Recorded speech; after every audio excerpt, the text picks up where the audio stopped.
Okay, let me be more clear. My mother was the one who really taught me how to serve. She was the one who raised me. But before I get into me and my mother's life, I wanted to get more into hers. So, my mother was born to Deborah Wiggins? No, Deborah Bell and William Cofield.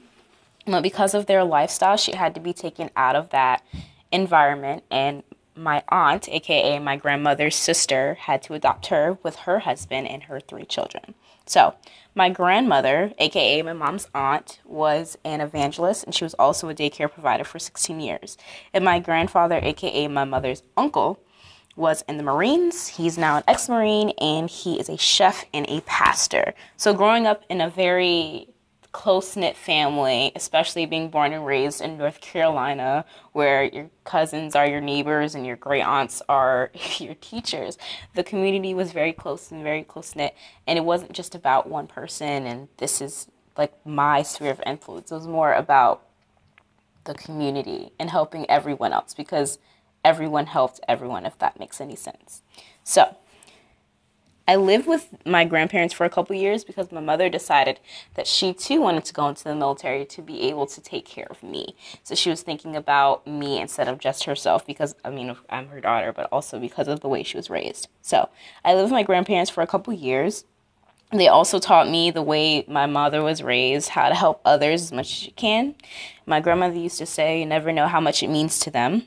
And I did. I understood these lessons, but they didn't really stick. What's funny is what stuck was the fact that she said you never know when you're entertaining angels, and me being like, oh, I want to go to heaven. Ooh, let me be nice to everyone. I actually got the lesson later on, but that's my main reasoning when I was younger why I wanted to help. So, when my mother's military schedule was more conducive to settling down, I lived with her in Virginia.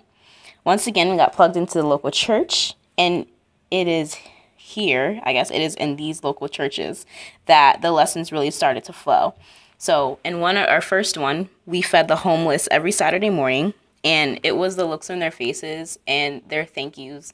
Not even the fact that they're like, oh, bless your heart, but just the fact that I was able to help these people. It really gave me this feeling of being, not just being useful, but helping others. Like just thinking about others and being able to help someone by just giving them sandwiches. I mean, I would have never thought that I was a hero, and I still didn't understand how small acts of a hero could be, but their gratitude was enough.